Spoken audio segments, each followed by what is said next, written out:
Hello and welcome to today's ACHA matchup between the University of Pennsylvania Quick, the University of Pennsylvania, and your Millersville Marauders.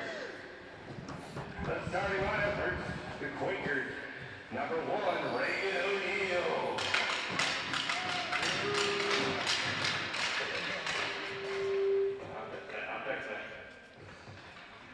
On defense, number 2, Mark Torrezi.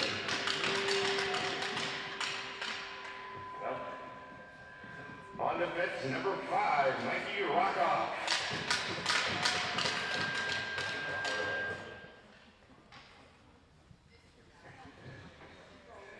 On floor number 11, Jacob Kean. On floor number 10, Christian Ford. And on floor number 91, Chris Bugalosi. And now the starting lineup for your Millersville Marauders. On floor number 20, from Williamsburg, PA, Aldi Spa. On floor number 16, from Allentown, PA, Aiden Carey. On floor number 9, from Palmyra, PA, Andrew Zerko. On defense number 55, from Palmyra, PA, Ben Bell. On defense number 74, from Palmyra, PA, Gavin Clark. And in goal, number 30, from Old Bridge, New Jersey, Dylan Schroeder. The Bengal, please rise and Millersville has to play on national anthem.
Hey there, Marauders fans. Thank you for taking time out of your jam-packed college football Saturday to join us here for a little bit of hockey. The return fixture of last night and early morning's matchup between the 10-5 CSCHC leading Millersville Marauders and their arch rivals, the defending CSCHC champions, the UPenn Quakers. I'm Garrick Milbrandt, joined by the voice of your Millersville Marauders, Joshua Gerhardt.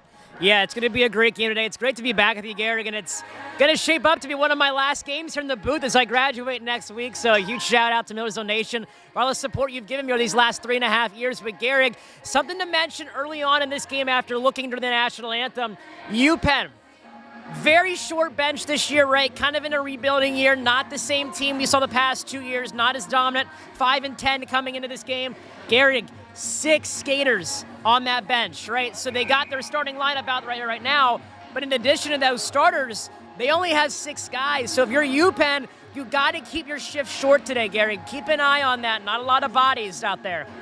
Yeah, and they got to do quite a lot to come back from what happened last night into the early morning of last night. If you're paying attention, the Marauders took a 12-1 shellacking in Class 1923 arena last night, looking to repeat that again today. They're looking for a big win here tonight, and this will be big for the CSCHC standings, hitting 2 conference wins here, and we are ready to drop it off. The Marauders win the opening face-off here, and they are working down the ice. That is Quick shot there from Alden Spots right into the glove of tonight's goalie, not on the roster. If we could find who number 1 is, that would be great. He wasn't on their roster I was given, so the mystery goalie gets the save right to the chest. Do a little bit of an intermission scout work. A little bit of research. Defensive zone draw won by the Quakers right there, trying to work down the ice, trying to get some kind of offense going after the calamity last night, and Bugliosi takes a slip there, couldn't quite get to it, and it's caught up to by Carey right there. Carey kicks it out. That's Spots again, working it down the end boards, trying to find an open man here. There's Zerko in the middle, can't quite get it, hits off the pad of number 2, that's Mike Tarazzi. Big hit around the end boards right there, and that's Bugliosi. Bugliosi, if you're paying attention last night, really trying to hound a goal. Couldn't quite find it. Maybe he'll get his goal today. Takes on the entire Marauders defense on his own. Couldn't quite get the shot to get past Schroeder. Marauders got it back on offense. Let's see what they can do here. A little bit of commotion on the boards there. No one quite can get a hold on it. That's number 8. Also not in the roster, chasing it down. UPenn roster's not too great. We're going to see if we can get that worked out here in the second intermission. But puck falls back to the stick of Alden Spots, trying to find something here. Dishes it out to Luncis. Back to Spots. And back to Luncis' shot goes into the rafters there. Thanks for the ceiling. And that keeps that shot there. How about this little break? We take a look at our Jack's Family Tavern's keys to victory here for the Marauders tonight. Number 1, control the shot total. When Millersville leads in the shot total, it usually translates to the scoreboard. Sending a barrage at shots of this mystery UPenn keeper today could lead to a whole lot of goals as UPenn's got the puck run down the ice. Dishes it out to number 90 there. That is Ryan Wempen. Corelli, little back behind the back pass there to Cranston. Cranston couldn't quite corral it there, and Marauders are back on offense, working it down the ice here. Shot from McDevitt, had no shot, just kind of shooting it down the ice, resetting the ice a little bit, and UPenn's got it back. Quakers working down. A little bit of a misstep there, and Wempen's got a great defense by number 21, Kai Dunnigan, coming here, stopping the one-on-one shot. Just great hustle from Dunnigan out of there. What do you see from that play? Yeah, and Garrick, the hustle from Dunnigan really is able to force him to the outside, right? And that's exactly what you want from a defenseman. You got to lock up that slot, and that's exactly what Dunnigan does. He solidifies that slot, the area in between the 2 hash marks there. But more remarkable enough, Dylan Schroeder able to step up there on the backdoor pass and make that save. Great glove from Schroeder. Yeah, that was essentially a penalty shot right there. That was like, shot from about a mile away, goes nowhere, hits the chest of number 29, Walter O'Connell. Back around, and it falls the stick of Aiden Stromberg. Stromberg dishes it out. A lot of red jerseys around. Couldn't quite get anything going there. Back to Stromberg, around the ref. Heads up play from the ref right there. And it's chased down by number 2, Mike Tarazzi. Or Mark Tarazzi, sorry. Tarazzi working it back down. Hits off the skate of number 5. That's Mikey Rockoff. O'Connell's got it. O'Connell couldn't find an open lane right there, but the Marauders keep it. Back to Connor Rysack. Rysack dishes it out to Jeremy Seifert. Seifert hits it in. Back to the middle, no white jerseys there. Seifert shot just a bit wide. As the Marauders controlling possession here in the attacking half. Back to Rysack. Rysack loses it, dispossessed by Bugliosi. Bugliosi trying to find it, couldn't quite get it, and it's taken away by Joe Petticone. Joe Petticone working around his own net there, taking it by himself, harassed by a red jersey there. And kicks it out to Seifert. Seifert quickly jumps to the bench, and the Quakers have it back. Not a whole lot of good looks here for the Quakers so far, but it's early. But that Millersville defense yesterday was stout. They had nothing going there. A little fancy move by number 18 there, Kevin Shen. And it's taken away by number 11, Cole McCulley. McCulley, 2-on-1. McCulley, no good, right off the glove of the mystery goaltender. McCulley dishes it in and hits off the pad. And McCulley's doing it all by himself. It seems like he's all over this rink right now as the Quakers get possession back. Work down the middle, pass just a bit too far for number 4, Axel D'Amelio right there. And D'Amelio hits against the boards. Big hit, but he's tough and he's smart. He goes to Ivy League school. He's right back up and right to the bench. D'Amelio goes. The Quakers got it back. Work down the middle of the ice. That's number 2, Mike Tarazzi. Mark Tarazzi working down. Tarazzi has a bunch of white jerseys around him. No open space there. Marauders back on the attack. That's number 20, Alden Spots working it down. Spots trying to find a man in the middle. No good. Jacob Burke not quite open. Burke, the ever-scoring threat. Have to watch him at all times. They're taking big attention to him after his 2 goals last night. Nothing going in front of the net for the Quakers right there. The Marauders got it back. A little bit of a scramble on the boards here behind this little pipe I can't see. Behind the back of Schroeder, and the Marauders have it right back. Pass just a little too strong for Alden Spotzer there, and Spots lays a big hit on the Quaker defender, and that's Ben Bell working through. A little bit of behind the back action, couldn't quite get the puck back in front of him, and the Quakers are back on the attack, working down the right side of the ice here. And Bugliosi playing a high press, couldn't quite get to the ball there. Puck there, I should say, and there's Zerko trying to make something happen there. Back to the middle of the ice, back to the Marauders. And it's dropped by Schroeder. We'll take another quick break. Flurry of action here. Way back and forth from both goals. That's hockey for you. Yeah, Garrick, one thing I'm seeing so far from Millersville is they're struggling to set up in the offensive zone, right? They're in there, right? They're getting the chances, but they're not able to sustain pressure. UPenn is really kind of suffocating their opportunities and then transition out of the offensive opportunities. Millersville has got to set up shop a little better here, Garrick. And a bit of an anomaly for this Millersville offense. Just one shot through 5 minutes here. Not what you are used to seeing if you're a Marauders fan there, as the Quakers lead the shot totals 2-1 here with 14:50 left to go here in the first, as the Marauders got it back behind the back of Schroeder, the ever strong goaltender they got there. That's number 2, working it back out. Shot no good, right in front of net. Picked up again by the Marauders. Get his own rebound back to the Quakers. They got it working here. That's number 90. That's Ryan Wempen moving in there. Wempen shot all the way across the rink right into the chest of Dylan Schroeder. Pass out to Jack Cranston. Cranston trying to make something happen here. Hits it off the end boards and to the back of the mystery goaltender. What I'm seeing out of the offense is it's a flurry of action, a lot of moving around, but no real chances on either side. Let's see if something solid can happen here. Number 8 moving through for the Quakers. Trying to find someone. Back to the Marauders around the end boards here. And a little bit of a breakaway forming here. That's number 18, Aiden Stromberg. Stromberg, no one home. Puts in the mail, no one's there. And Johnny Morgan picks up the errant shot from Stromberg there. And back to the Marauders. Shot from about a mile away, heads over the head of the goaltender, and the Quakers have it again near the boards. Oh, rebound falls to number 19, Johnny Morgan there. Had a shot there, but it corralled by red jerseys. Couldn't quite get the best look at it. Number 10, Christian Ford for the Quakers moving it out here, but it's just a little bit too far for number 11, Jacob Quine right there. Oh! Looks like a Marauder got wrapped up here, went to the hand. That's number 29, Walter O'Connell. A little bit of a lurch and a reach in there. What do you see there, Josh? Yeah, I'm not sure, Garrick. I'm looking to see who's going off. And it's going to be definitely a hook. And it's going to be against UPenn's number 2 here, Garrick. So boards battle getting tangled up in the corner. Easy call to the officials. Millersville here on the power play. Got to get something going to find a way to ignite your top scorers, especially McCauley.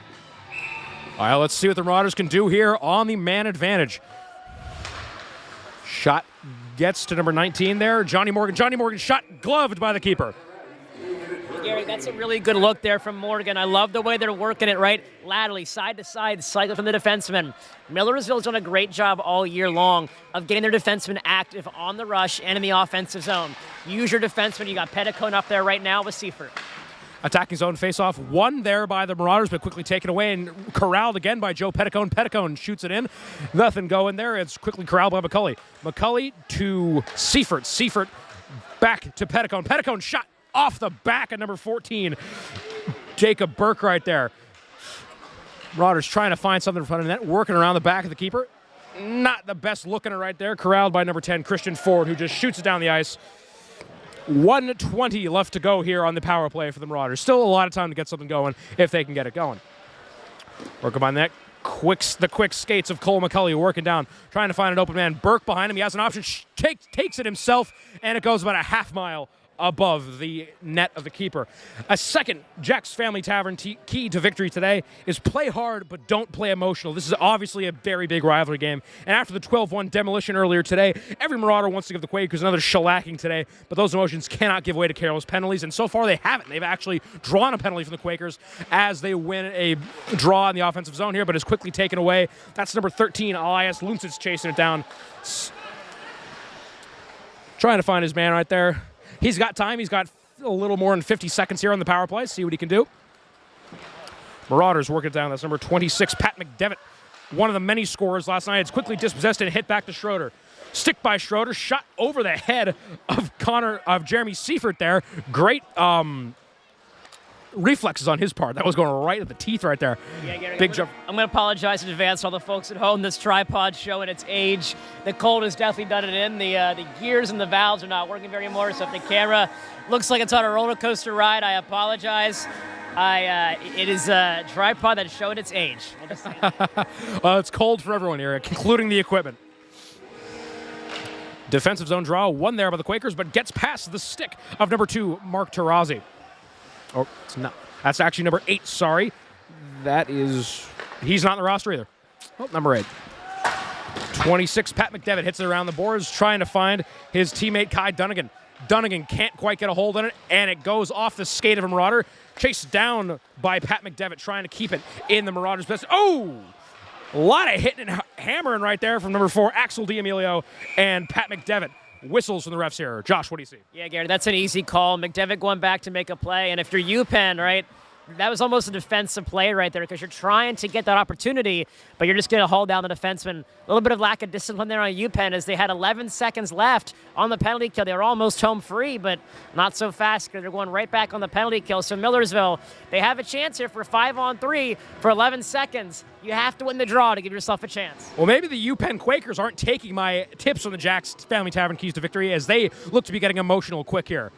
Big draw, kind of 5-on-3 hockey for the Marauders. That's taken by number 19 there, Johnny Morgan. Johnny Morgan's shot goes nowhere. Back to Rysak, to Morgan, to the middle. No good. McCulley couldn't quite get the stick down in time as we are back to 4-on-5 power play hockey. 1:45 left of that to go. 11-11 left to go in the first period. No goals, 6 shots for the Marauders, 3 for the Quakers. Morgan working down the ice, right to the middle. No one home. Oh, another quick shot by McCulley. Can't quite find the net right there. Rysak trying to find his man. Gets to Morgan. Morgan shot. Oh, off the post. There's Morgan. Had a good look. He's getting some good looks in that face-off circle over there, Josh. Gary, that was just a step too slow for Millersville. The opening was there. They just couldn't fire it home. A little mishandle there from Morgan, but the right idea from the Marauders, right? They're moving this goaltender side to side, laterally in the crease, creating separation, creating space. Garrick is there. They're going to find it one of these chances. And this is how this Marauders offense breaks down. They pepper you with shots, and eventually something's got to give here. Jacob Burke working on the net. Burke takes it himself. No good. To the left side of the mystery goaltender. Johnny Morgan's got it. Morgan dishes to Rysak. Rysak back to the middle. McCulley hits the top bar. Wow. Take that too, Garrick, from McCulley. That's the second shot this period. McCulley's rang off the iron. Man, that Iron is playing a decent goaltender here for the Quakers. That one goes in, though. That's number 19, Johnny Morgan. Gets it around the iron this time, and the Marauders have a 1-0 lead with 10 minutes to go in the first. What do you like about that shot? Ever heard of the double doink, Garrick? You got some double doink action right there from Johnny Morgan. I'm a Bears fan. I'm going to punch you in a second. I remember that to this day. Not good. But I love that double doink as it gives the Marauders a 1-goal lead here at home. And speaking of goals, if you didn't catch the game last night, we're going to give you the rundown of every Marauders scored last night. There was Jacob Burke, Joe Petticone, Cole McCulley, Andrew Zerko, Walter O'Connell, Ben Bell, Johnny Morgan, Elias Lunzis, Pat McDevitt, all getting goals last night. And we're back here trying to maximize the amount of goals they can get as the Quakers try to find some kind of answer to this potent Marauders offense. Ben Bell harassing the red jersey, trying to get something on Schroeder there. Can't quite get it, but falls back to the Quakers. Gets past the stick of Connor McFarland. Connor McFarland trying to find something back into the middle. Nothing going there. Back to Tarazzi. Tarazzi fresh off the bench trying to make a contribution. Tarazzi's got no one. Kicks it back to D'Amelio. D'Amelio trying to find something going here around this not very visible spot here. Ooh, just evades the stick of the captain, A.J. Machete. Uncharacteristic mistake there from the UPenn captain. Oh, slipping the boards and a big hit off there. And the Marauders have it right back, but they'll lose it again quickly. 3-on-1 and glove save by Dylan Schroeder, looking like an MLB catcher right there. Flashing the leather. Yeah, Gary, that's a great play there by Dylan Schroeder, but better awareness, right? That was a transition play, turnover there on the blue line, and Schroeder's ready to go. He's got that glove up high. You love to see that quick reflex from Schroeder. He's always had it.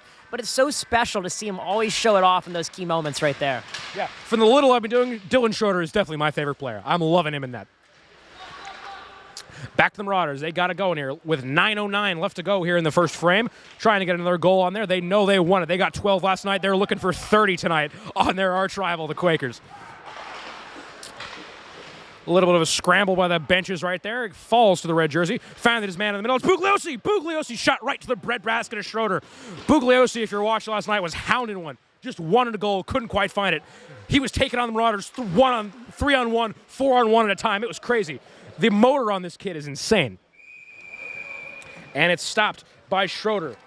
And we'll get the last Jack's Family Tavern key to victory. Hang in there. One of the most impressive things I've seen about this team is their ability to deal with adversity and stay in close games. If UPenn does come out of the gates hot, you can bet on the Marauders coming back.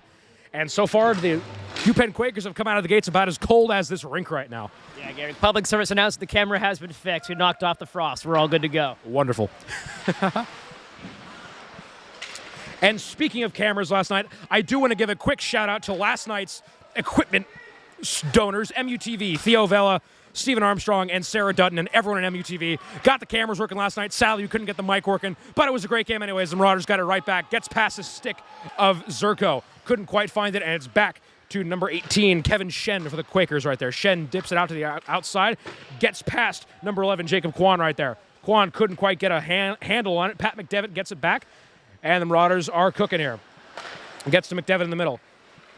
He's got Stromberg on the side. He's got options here. He tries to take it himself. Can't quite get the angle here behind the net. Has Stromberg open. Has Dunnigan open in the middle. Tries to dish it back out. Oh, shot taken from a mile away right into the stomach of the mystery goaltender. Yeah, and again, Garrett, we're seeing Millersville really trying to activate their defenseman here right now, up to 9 shots. A lot of those coming from defensemen there along the blue line. What Millersville's trying to do, Garrett, is they're getting that initial shot from the defenseman, right? And they've got forwards stationed along those hash marks and right up by the crease, waiting for that rebound to come out because, Garrett, they've been there. They're just trying to cash home. Yeah, they are really giving this mystery goalie a hard time. You got to deal with the shots in front of you, and you got to take a shot from the blue line there, and you got to be ready for it. As the Quakers get a fast break here. That's number 90. Ryan Wempen. Wempen trying to find something here for the Quakers. Looking for a man, dishes it to Taurasi. Taurasi loses it in the middle, but it's quickly chased down by red jersey, hitting back into the Millersville Marauders defensive zone, but it's quickly picked up by Cole McCulley. McCulley dishing it out, looking to see what the Marauders can do here with 7:10 left to go. Ooh, big hit in the boards, but don't worry, he's a tough cookie. He's right back up. The shot there from the captain, A.J. Machete, goes nowhere as it hits off his skate of a Marauder. Trying to get something going offensively here for the Quakers. Can't quite get it to go, and it gets past the stick of a Marauder, but that's Burke chasing it down there. And that is an icing call on the Marauders. Yeah, Garrett, again, Millersville trying to break it out there on that opportunity, unable to do so. But again, you're seeing these forwards, like I said, activate the defenseman, chip it in, and try and chase after it. A big chip and chase kind of mentality and strategy right now for Millersville.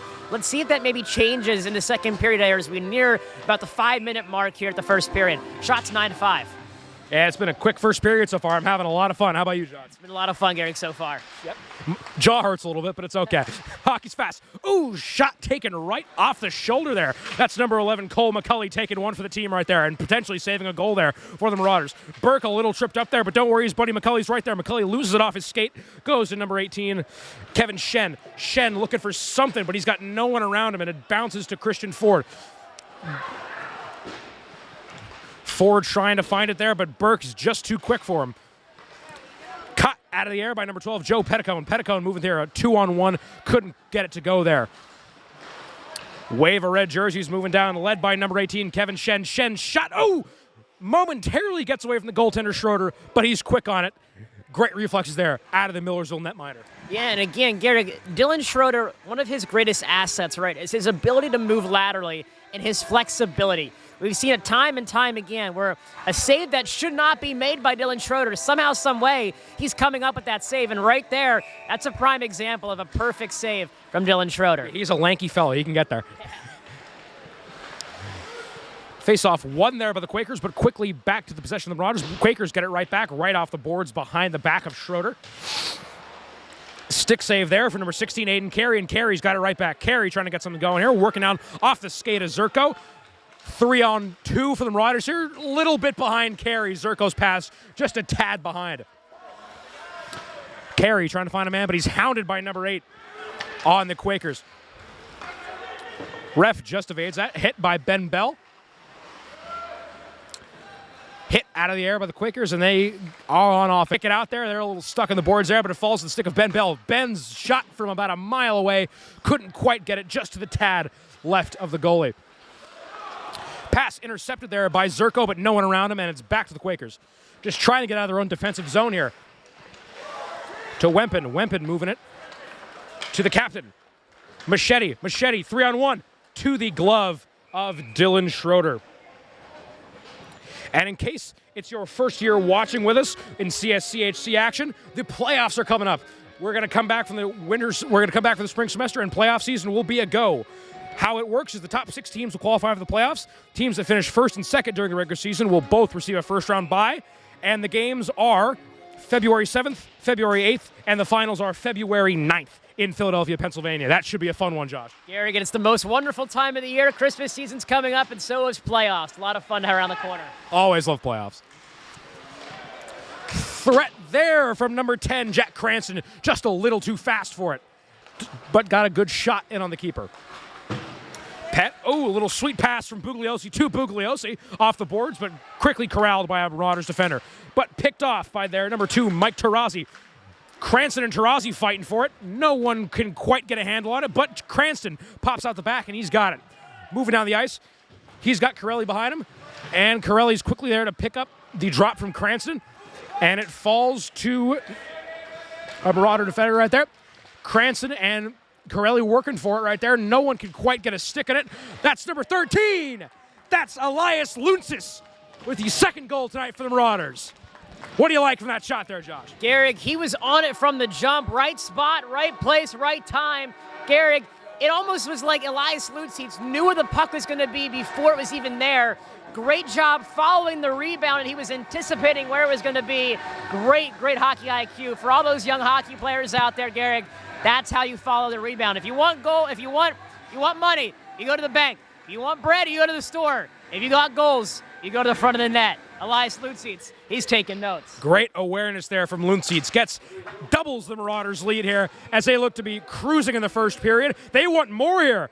It's Walter O'Connell. O'Connell's shot just hits the stomach of the goaltender. Back to the Marauders there. A little bit of scramble behind that, and it's back to the Quakers. Quakers moving it down the left side of the ice here. That's the captain, Machete. Machete trying to find something, but he's hounded by O'Connell right there. Just the stick always going in. He doesn't have a moment of rest with this Marauders defense. Back to the Quakers. Quakers moving forward here. That is the shot of Wempen just above the right shoulder of Dylan Schroeder right there. A little bit more on the playoff format. On February 7th, it'll be the 3 seed versus the 6 seed, and also the 4 seed and the 5 seed. The 1 and 2 get a bye and will play the lowest remaining seed. The 1 seed gets the lowest remaining seed on February 8th, and the 2 seed gets the highest remaining seed on also the 8th. Winners play on the 9th.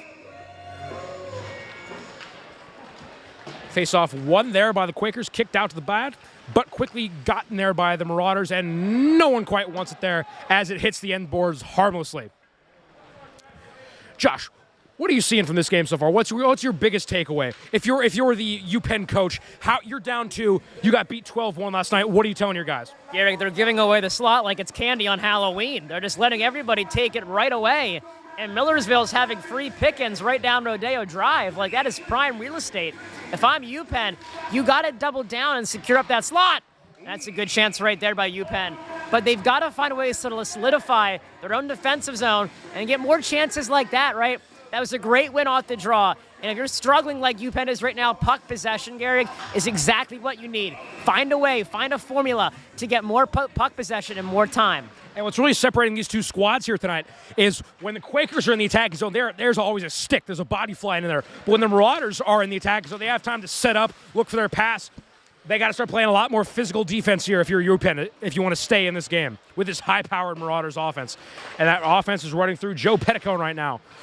Off the boards, Petticone quickly dispossessed, but Rysak's in there to back him up. Ooh. Scramble in front of net, stopped by Dylan Schroeder there. We got another stoppage in time right here. And one thing, Garrick, to kind of note, it looks like UPenn has a strategy that's very different than Marauders. So, for example, Millersville has a very aggressive crash-the-net strategy right now, right? Where they have those initial shots from the defensemen on the back end, while UPenn, on the other end, they are trying to send everybody they can towards that front of the net, but it's not a crash-the-net strategy, right? They're trying to poke and prod away at Schroeder, trying to pop away for any free loose rebounds. But it's not happening right now because Schroeder's rebound control has been impeccable right now, Garrick. Just great stick stuff out of Schroeder. And stats are my favorite thing about sports. And I got a fun stat for you here, Josh. Since November, the Marauders have outscored their opponents 35-10 and taken 304 shots in that time period. Big turnaround from the start to now, Garrick. Holy cow. And what's the difference? I'm here. You could blame it on me. You could blame it on the team. I'm not sure, but I'm going to take the credit for it if anyone's going to give it to me. Pass broken up there by the Quakers, and we got a call on the ice. Yeah, Garrick, so it looks like it's going to be here. So it should be. I think it was a trip, maybe? No, I don't. It's going to be potentially offsides, I'm guessing. It looks like an offsides. Still learning the ref signals. I wasn't even looking at it. I was trying to move the camera. So it looks like should be offsides, face-off here in the Miller's offensive zone. All right, offensive zone draw there, won by the Quakers, but quickly picked up by the Marauders. Back in the middle, shot by McCulley right into the pad of the goaltender right there. Almost had a goal right there. Just evades Gavin Clark. Clark kicks it to Bell. The best two defenders back there from the Marauders. They got the A squad out there right now looking for a goal. With 1:55 remaining here in the first period. Falls to the stick of Burke. Burke all by himself. Can't quite get it past the two defenders. That's Bugliosi. Bugliosi, the constant motor on this kid, chasing him down. Couldn't quite get it past Bell right there. Just a great defensive struggle there between Bugliosi and Bell. Puck goes flying. No one can quite get it, and it falls to McCulley, and a whistle here. So now Jacob Burke's going to be getting a penalty here now. It looks like they're going to get him for a trip. So now that puts UPenn on their first power play of the game. And, Garrick, this could not have come at a better time for the Quakers because that'll carry over then to the second period. 1:36 here left to go in period one right now. And right now, if I'm honestly UPenn, Garrick, call me crazy, honestly. But here's my strategy, right? You're 5-10 on the year, right? Whole new coaching squad, new team, short bench. Pull that goalie. Pull that goalie right now. Get the extra attacker. Gamble with it a little bit. Roll the dice. See what happens. And if you remember from last night, UPenn scored a goal with about 13 seconds left in the first period. It happened to be their only goal. But if they can get some kind of momentum going into the break here, that will be big for these Quakers as it evades the stick of number 18, Kevin Shen. Back to the goalie that Josh wants out of there. But it looks like the UPenn bench is going to be a little more conservative, trying not to give up another goal into the break. That's the last thing they need. The captain, Machete, going down. Machete can't quite get it to fall. It's on the stick. Falls to Wempen. Wempen looking for his man right there. Nothing going. Wempen to Machete. Machete back. No, off the pad of Schroeder. Crash in front of the net. Nothing going there for the Penn Quakers. Off the stick of Schroeder and shot about 50 feet out of the net. That like a bullet coming off the stick of Schroeder. Yeah, Garrick, one thing I'm seeing right now from UPenn that it's good is their passing. Their passing is crisp. They're connecting from far side hash to near side hash, and they're getting it. They're threading the needle right now, and that's having Schroeder, right? It's forcing him to move laterally in his crease right now. So, Garrick, 50 seconds left to go here. Final minute remaining in the first period, and a great clear there from the Marauders. Yeah, shot goes about 10 feet over the glove of Tarazi right there. As there is 38 seconds left in this period, the Marauders just trying to keep the Quakers off the board and go into the break happy here. Clark has it. Oh, Clark just flubs his lines here, leaves Bell on an island. That is Wempen moving down. Wempen to the middle, quickly picked up by Clark, fixing his own mistake right there. Great hustle from the Millersville defender right there. Out to Tarazi. Tarazi kicks it to D'Amelio. That's Ford around the back of the net. 10 seconds left here to go in the period. Back to D'Amelio. D'Amelio trying to find something going here. Shot by Tarazi above the crossbar of Schroeder, and that will do it for the. Oh, that's it, Gary. Oh, wow!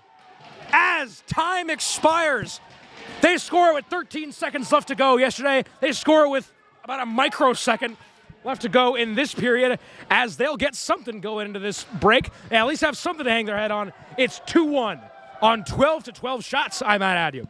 Gary, and I'll be honest with you, that is a backbreaker if you're Millersville, right? You think you're just going into the locker room up by 2, and now you're only up by 1. You know what that does? That locker room down beneath us right now, Gary, that UPenn locker room is feeling really good about themselves, right? Because they battled and battled to the final seconds ticked away, and they're able to get one by Schroeder. Now, Garrick, that completely changes the mindset going into the second period right now, right? Because Millersville, penalty's over, you're back to even strength. UPenn's got new life. Let's see what happens on a new sheet of ice when we come back. Yeah, and this did happen yesterday, but what happened in the second period, the Marauders dropped a 7 spot on them. So not quite sure if the UPenn Quakers can keep it up, but stay tuned. You'll find out in the second period as we'll come back in about 20 minutes. Christian Ford at the end of the period.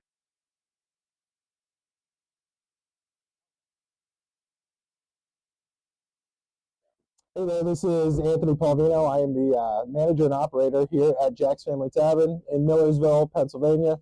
Proud new sponsor of the Millersville ice hockey team. We've been in business since 1987, the very end of the year 1987, that is. And ever since then, we've been known as sort of like the melting pot of the community. We deal big time with, the college crowd. We do big time with the local crowd.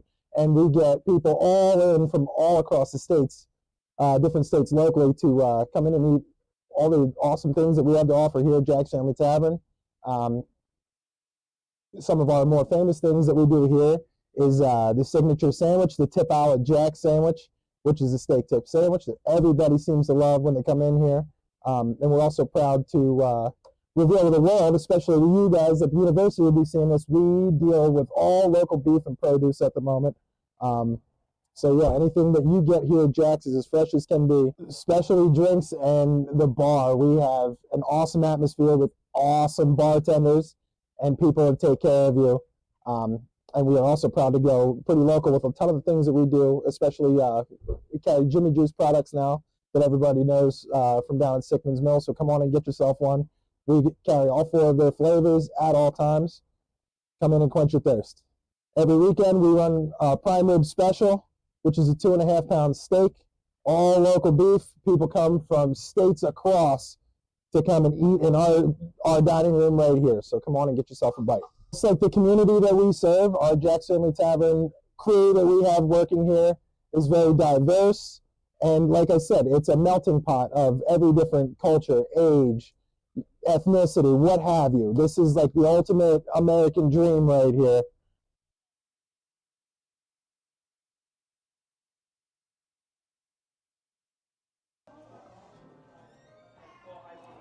Here at Millersville, we don't put the fries in the bag. The boys on the ice hockey team, they get their fries here at Jack's Family Tavern and Restaurant.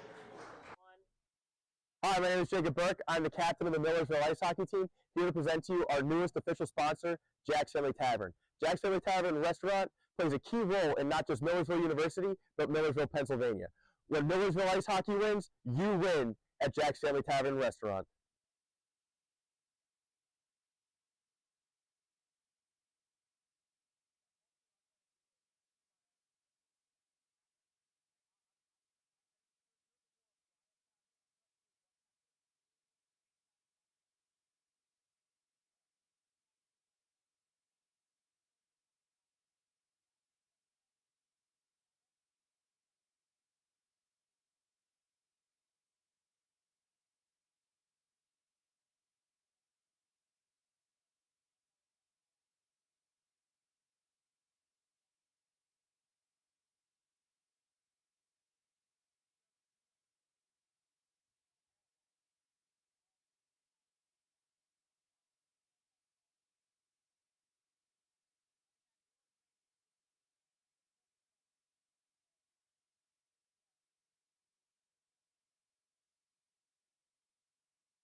And we're back here for second period action between the Millersville Marauders and the UPenn Quakers. UPenn steals a quick goal right at the death of the period, and they're looking to capitalize on that momentum as we get it going here.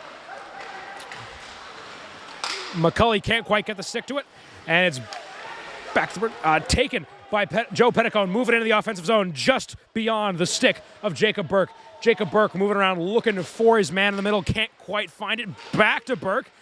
A little scramble here, won by the Quakers. Quick stick move by Machete right there, and it gets past the stick. And we have found out the mystery has been solved. The mystery goaltender is Reagan O'Neill, number 1 for the UPenn Quakers. So you can rest easy, fans out there. Reagan O'Neill, number 1. That's Seifert dumping it in around the boards, trying to find Burke, but broken up by O'Neill there. Back to Dunnigan. Dunnigan shot in. No good. Scramble around the net. Nothing going here. O'Neill standing firm. Puck goes back to Dunnigan. Dunnigan dishes it out. No good. Over the shoulder of O'Neill. Finds Dunnigan again. Dunnigan around the face-off circle. Takes a big hit from 2 red jerseys. Falls to Walter O'Connell. Walter O'Connell picks up his own rebound off the UPenn defender right there. Gains the blue line. Moving in, gets the offense circle. Shot from O'Connell, no good. Right off the pad of Reagan O'Neill. Finds Marauder again, and that hits the back. Who is that again? That looks like it's Aiden Stromberg. Aiden Stromberg knocks the water bottle of O'Neill with that goal and takes another 2-goal lead for the Marauders with 18:36 left to go here in the second. And it looks like in the game yesterday, the momentum did not carry over into the second period for the UPenn Quakers. And Gary, that was a beautiful goal by Aiden Stromberg. Credit there to Coach Andrews for an impeccable timing on that line change off the bench and on the board, Gary. Aiden Stromberg getting it done. Stuck it in the top shelf. Nothing for O'Neill to do there. Quan has it moving down. Quan shot just to the left of Dylan Schroeder. Scramble around the boards there. O'Connell trying to chase it down. O'Connell and Morgan stuck a little bit there. Shot hits off a couple skates. Not very dangerous there. Another shot deflected right as it came out for the Quakers right there. Not a whole lot of offense so far in the first 2 minutes of this period. And it's back to the Marauders. Off the boards, hits off the skate of number 8. That's Griffin Bond for the Quakers. Gets past a Marauder stick right there. And that's Morgan chasing down. Morgan all alone behind the net of O'Neill. Nothing going. And that's Ford moving after the Quakers. Quickly jumped on by Corelli, but Corelli couldn't quite get a hold on it. And the Quakers are moving it down the ice. That's number 18, Kevin Shen. Shen taking on the entire defense alone. Bugliosi shot just to the wide of Dylan Schroeder. It's amazing he even got that shot out, Josh. Yeah, really, really amazing to get that under duress. Great stick awareness there from Bugliosi as it falls to number 11. That's Jacob Quan right into the breadbasket of Schroeder.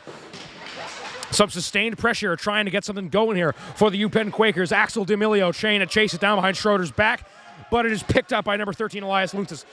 Luntzis working down, gains the blue line, gets past the row of defenders. Luntzis can't quite get it dispossessed in the face-off circle by our UPenn defender, but it's quickly picked up by Ben Bell, who dumps it in. Falls to Luntzis again, but Luntzis couldn't. Just a tad too strong for number 13. Luntzis gets it again. Luntzis in front of goal. Dispossessed again. Luntzis very unlucky so far here on this possession. Yeah, Gary, it looks like Penn got away with the trip there out in front as Luntzis is hauled down there. Keep an eye on that. Penn working it down, but harassed by number 10, Jack Cranston. Just always coming at you. It doesn't give you a second to breathe on this Millersville defense. Quickly picked up by Alden Spots on the end boards there. Alden Spots in a fight around the corner, and Ben Bell takes it. Ben Bell shot just deflected in front of the goal. That is number 5, Rockoff behind the net. Rockoff's can't quite get to it, and it's corralled by McFarland. McFarland gets to it, gets past the outreach stick of Ben Bell, who's going to let it crash into the backboards and icing on the UPenn Quakers. Josh, how are you liking these first 4 minutes of action? Yeah, Gary, it looks almost like Millersville got woken up in that first intermission, right? They come out firing on all cylinders, Gary, peppering O'Neill at all angles of the ice, from the sharp, in tight, all the way back on the blue line, and they're fired from all angles. UPenn's got to shut this down quick, Garrett, or it's not going to stop anytime soon. Attacking zone draw, one there by Cole McCulley.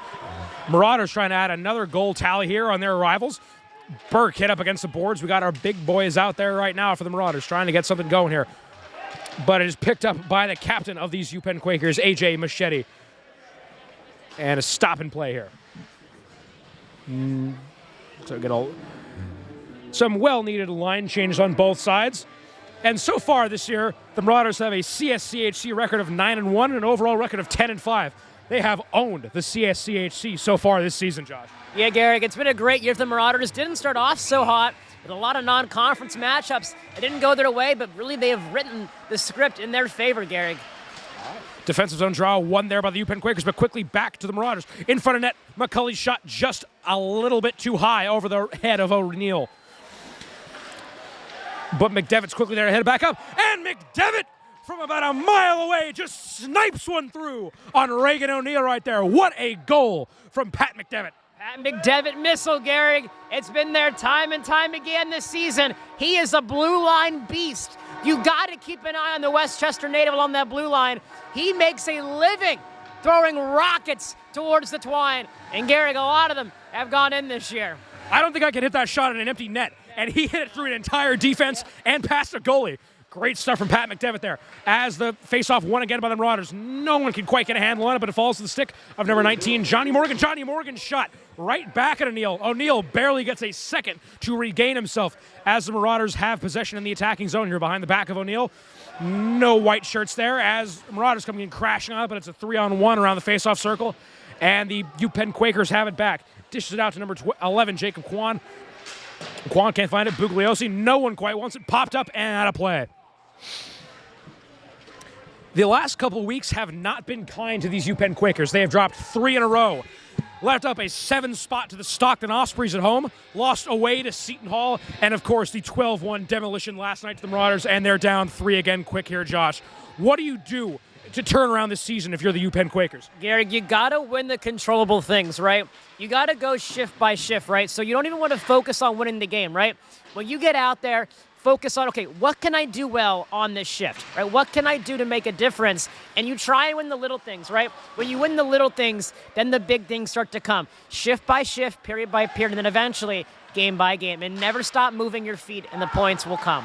Well, we'll see if they take the advice of the Announcers Association Cocky Coach of the Year, Josh Gerhardt right there, always there for the analytics. And quick stick save there by Reagan O'Neill. Pokes out O'Neill in front of the net, but no Marauders home. That could have been dangerous there if there was a white shirt there.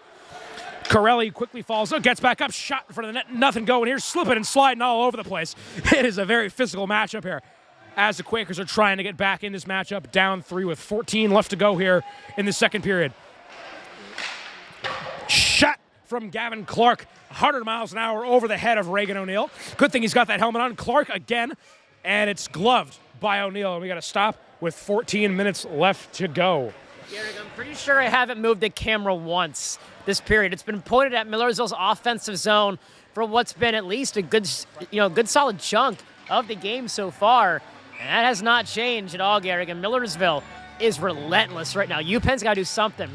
Look at that puck out of the zone. Use the boards. Chip it and go. I bet you can attest from here. I've never even put on skates before, but that has to be tiring if you got 2 straight minutes of defending out there. It's exhausting, Garrick, and especially during the period of the long change when your body's already short and you got 6 skaters on your bench. It's exhausting. I bet.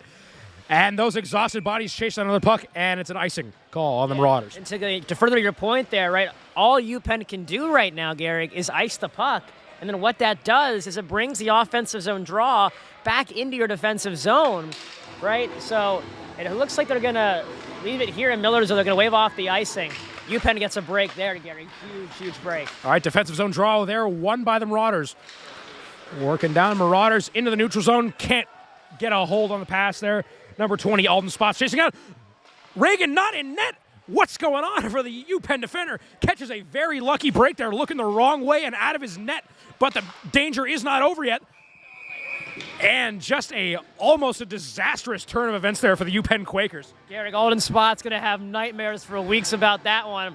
He just chipped that off the top of his pad. If O'Neill wasn't able to get you know, about as much as he did on that one. That's going in the net. Spots was inches away from making this a 5-1 game. O'Neal got very lucky in bad positioning there on his part. And another bad thing here for the UPenn Quakers, that tripod is firmly to the left again. Yeah. They cannot get anything going in the attacking zone for them. And another good stat for the Marauders, they currently boast a 6-game win streak, which dates back to October 26th.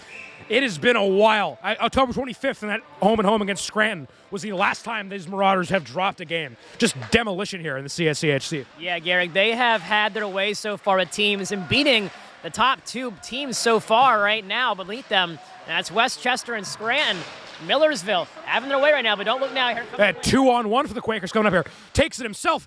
Glove save by Dylan Schroeder. The first thing he's had to do in about 8 minutes of ice time here. Yeah, Garrick, that's the one that you got to be concerned with when you're a goalie, right? If you're not getting all those shots coming at you, it's cold in here, right? So you're just sitting there, your muscles are tensing up. So when you are having to face a chance, you got to be sharp. And right there, Schroeder on the task. Ooh, but Jordan jump there for number 18, Kevin Shen. They got to put that on a shoe as it gets past the red line and an icing call. So now, right now, Garrick, if you're UPenn, this is a great opportunity, right? Make sure you got fresh bodies out there and get your scorers out there, right? You got an offensive zone draw. You're getting outshot right now, 21-15. Win that face-off, cycle from high to low, side to side, open up a lane, and drive the slot, Garrick, and try to fire one home. What we have seen for these UPenn Quakers, they can take a quick shot off the draw if they can get it going here. They can't get as quick as they would like it, but they still have it, and it falls to the Millersville defender, kicks it around to number 21, Kai Dunnigan. Dunnigan finds his man in the middle. That's Jacob Burke, the most dangerous scorer in the CSCHC. He got it all alone. Burke's shot just off the shoulder pad of Reagan O'Neal. That was almost a highlight right there, Josh. Falls back. Cole McCulley in front. Can't quite get it to fall. As Marauders have it again, but quickly dispossessed by the UPenn Quakers. Sweet little behind the back pass. Got a breakaway right down the middle. It's Bugliosi. Bugliosi! No! That has to be the most frustrated man on the ice right now. Whoa! A lot of commotion going here behind the net right here. What are you seeing out there, Josh? Yeah, you know what I'm seeing? I'm seeing a man between the pipes with a crown on his head, and his name is Dylan Schroeder. Somebody give him the crown and call him King Schroeder, and someone take a bow. Wow. Roll out the red carpet. Strut your strut. Dylan Schroeder. Unbelievable. Stopped him on the breakaway and then had the follow-up. This guy is invincible. Looks like we're watching a professional hockey player out there. Crazy stuff out of Dylan Schroeder. There they go. Oh, man advantage here for the Marauders. They're working now. That's number 19, Johnny Morgan. Johnny Morgan finds his man in the middle. No good. Man, great opportunity there for the Marauders. They're getting their shots in. They've been hitting them, but they could have had 5 right there. Gary, that's back-to-back chances on both ends. One for UPenn on the breakaway and the follow-up. Then Millersville able to take one the distance on their own zone, and they get a chance at it. But on that one, it's O'Neal with the advantage on that one. Offensive zone draw. Yeah, these keepers need to keep their head on his swivel so far in the second period. Banging against the boards. No one can quite get it out there, and it falls to the UPenn Quakers. That's D'Amelio. D'Amelio working it down. Shot blocked there, but it falls to the captain, Machete. Machete dumps it around the boards for Wempen looking for something. Falls to Machete again. D'Amelio, shot hit by a skate in front of there. Couldn't get the best look at it. A lot of bumping behind the boards here around the back of Schroeder. Schroeder's got to keep his head on a swivel here. Nope. Is that a high stick? It's going to be, it looks like a slash potentially. It might be going against O'Connell, or There's a lot of sticks it looks like it's O'Connell. Oh, and a whole lot of sticks and arms and bodies flying here. So they're going to give it unsportsmanlike to O'Connell. He might be gone. Oh, no. That would not be great for the Marauders so far. As if you even watched over, O'Connell is always crashing it. He's always in there. He's in the middle if you want to pass. He's not a man you want to lose. So it looks like it's only going to be 2 minutes for unsportsmanlike for O'Connell. The original call was a slash to number 4 for UPenn, but now it's going to be 4-on-4 hockey because O'Connell, he'll get 2 for unsportsmanlike. Face-off will be in the Millersville defensive zone here. Dodging a bullet there for the Marauders to keep McCulley on the ice here as the Marauders win the defensive zone. Moving down, gains the blue line through into the attacking zone. That's Luentzis. Luentzis crashing the net. No good. Right in front. Good stop by Reagan O'Neill. As we tick past 11 minutes here to go in the second period, the Marauders working it back. Falls to Luentzis again. Luentzis has the man disadvantage here. Gets past the stick of Justin Corelli. Corelli corrals it behind the net. Takes a bit of a bump, but the UPenn guy got the worst of it. As the Quakers trying to get something going here. They got a man disadvantage, moving it down. That is Wempen. Wempen on his lonesome. Couldn't get anything going. But the shot from number 2, Tarazi, almost fools Schroeder right there. But again, the cat-like reflexes out of the Marauders netminder. As Luentzis has it again. Luentzis, nothing going there. Hits off his skate with number 5, Mikey Rockoff. And Wempen has it again. It's Wempen and Bugliosi. This entire Quakers offense, it seems today, going against 2 Marauders. Bugliosi has it. Bugliosi alone to the stomach of Dylan Schroeder. That has got to hurt, Josh. Yeah, Gary, you'd be surprised. There's a lot of padding in that area. But one thing I do want to say, UPenn, that was a perfect example of how to execute a drop pass, right? So what they did was they entered the zone, right? And all the Marauders kind of flocked to that one guy who broke the puck in the zone. They forgot about the guy on the back end. He's able to drop that off. UPenn walking right into the slot. More of that from UPenn would be perfect, Gary. It's like I got my own hockey Tony Romo right here. Great calls out of the color commentator from Josh Gerhardt here. Scrambler on the boards here. Falls to UPenn. That's Ford. Ford all alone. Bugliosi not quite ready for it, but Not a good drop pass. Not a good drop pass. Good, not good. They got it all here if you're a UPenn Quakers fan. Bugliosi through the neutral zone. Bugliosi all alone again. We see this a lot out of Bugliosi. He'll take it alone, and the Marauders might have something going here, but Ford is back there to quell that. That's Aiden Carey on the chase. Carey, big hit against the boards there. Man, a lot of aggressive hitting out there. These teams do not care for each other, Josh, to put it lightly. Yeah, the former Philadelphia Hockey Club player, wow, he absolutely rung his bell. And Gary, that was running that turnbuckle by the bench there. Some WWE style, if you will. And penalty times have expired here, Gary. All right, 9:12 on the clock, and we're back to full strength on both sides of the Quakers. Try to get something going here. It's D'Amelio. D'Amelio all alone off the pad of Schroeder, but he gets his own rebound, and D'Amelio brought down. Unnecessary roughness right there, yeah. Just not what you want to do there if you're the Marauders. And we're going to have a delayed penalty call here. They're going to pull the goalie, see what they can do while they have the man advantage here. Falls to D'Amelio. And hit by O'Connell, and that will send, who was it again? Yeah, was it O'Connell? It's going to be Walter O'Connell. No, sorry, Pat McDevitt. McDevitt, yeah. McDevitt. It looked like it was O'Connell. O'Connell gets out of the box. Millersville able to stay even here on 4-on-4, and then right after time expired, Pat McDevitt hauls his man down the ice, Gary. In football, that would have been a horse collar tackle. Grabbed him by the shoulder blade and pulled him down to Davy Jones's locker. And now we know we got a power play here to kill off here. Yeah, if it's a penalty in football, it's probably not good in any other sport. Penalty kill here for the Marauders has been golden so far this year. They have been one of the toughest nuts to crack here in the CSCHC. Hopefully the announcer jinx doesn't come through here as they got 1:48 left on the PK. The captain Machete gains the blue line of the Marauders, but he's all alone. A 3-on-1 has Wempen behind him. Tries to find Wempen around the boards here, just a little bit too slow there. But Wempen corrals it. Machete's got it. Off the pad of Schroeder. No good. Oh, wow. Just great stuff in the net out of the Millersville netminder, Dylan Schroeder. Flying all over the place. Nothing's getting by this kid. Falls to D'Amelio. D'Amelio kicks out to the left side. Has in the face-off circle. Gets past the middle there. But corralled again by D'Amelio. Keeping the pressure on with 1:16 left to go on the power play here for the UPenn Quakers. Machete flubs his lines there. Couldn't quite get it, but it gets back to him. And Machete dumps it around the end boards. Nobody home. Looked to be intended for Wempen, but he wasn't quite there. But quickly picked up again by D'Amelio. Shot off the ankle of Elias Luentzis. Oh! Almost a dangerous miss here in front of net by Gavin Clark. Clark having a little bit of trouble today keeping that stick down. And it's cleared by the Marauders. Just a crazy sequence of events in front of net there, Josh. Yeah, and Miller's really lucky with Gavin Clark fanning on that out in front. Garrick able to get a break and get lucky there. All right, falls to the stick of Walter O'Connell there. And O'Connell has to try to kill a little bit of time here as he clears it. Almost blocked by Bugliosi right there.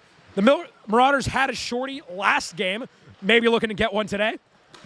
Back to Ford. Ford harassed by Bell. And the Marauder and the Quakers in the offensive zone, getting something going here. 15 seconds left to go in the power play for them. A little between the leg pass to himself there from Bugliosi. Back to Ford. Ford again to Bugliosi in the neutral zone. Bugliosi, one last shot here in the power play for the Quakers. What can he do? Scramble in front of net. Nothing going here, and that will kill the power play. But the danger's not over yet as a shot from Shen rings in, and it's back to 5-on-5 hockey here with 6:36 left to go. Don't look now. Petticone's there. Petticone's shot no good. Gets back to Petticone in front of the net and dropped on by Reagan O'Neill. First thing he's had to do in a couple minutes. Just a great penalty kill there from the Marauders. Garrick, one thing I'm going to say, Reagan O'Neill, when it comes to moving laterally in that crease, has been stellar. Right, Millersville's had several chances on the back door, looking for deflection opportunities, but all of them, and most of them, Garrick, haven't been able to go because of O'Neill's ability to work his way across that crease and extend that pad just enough to deflect it out of harm's way. Offensive zone draw there, won by the Marauders. Almost sneaks past the pads of O'Neill. I might say, those pads look great with that jersey. Yeah, they do. Good. I don't know if you can see it on the camera, but it's good stuff. Corralled by Burke in the face-off circle. Back to Rysak. Rysak shot in the middle. Oh! Just deflects off the stick of Petticone. If it could have got down a little easier, that could have been a goal right there. Garrick, that was a play from Rysak that was an NHL-level caliber play, and I'm going to explain why. Rysak had a shot lane, right? He had a shot lane to that top corner on the left-hand side, but he saw Petticone's stick on the outreach on the back door. Instead, he chose that because he's looking for deflection on the back door. Really smart play from your senior veteran defenseman there. Just great stuff for Connor Rysak. Petticone not quite ready for it, but don't worry. There's no lack of shots here in this game if you're the Millersville Marauders. Quakers on the attack here. McDevitt trying to chase it down. Those quick skates, and it's picked up by Dunnigan in the back. Dunnigan dumps it around the end boards for Luntz. Luntz dropped, and it's picked up by the Quakers. Trying to get something going here. Can't quite get it out of there. Shot in front of goal from Wempen. No good. Garrigan, those are the kind of shots you really got to find ways to hit the net, right? It doesn't do anything for you if you're just going to shoot it over the net, right? And we got a fan wanting to say hi here on camera. Hey, get hype. Yeah.